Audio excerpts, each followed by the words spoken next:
This river I have to cross, I think like 56 times today apparently, and I'm probably like number 16, so I've got a few more times to go.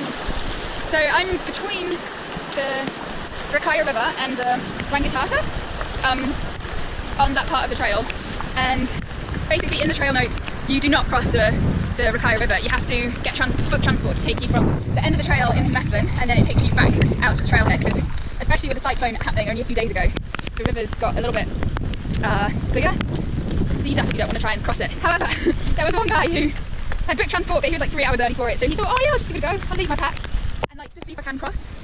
And this guy's a physicist, so he's got some brains, but I don't know if that necessarily means he's got oodles of common sense, because he's like, oh, it's fine, but yeah, there were a few bits that my feet couldn't touch the floor and had to swim, but you know, it would be easier if you had a backpack, because then you can like use it to float with.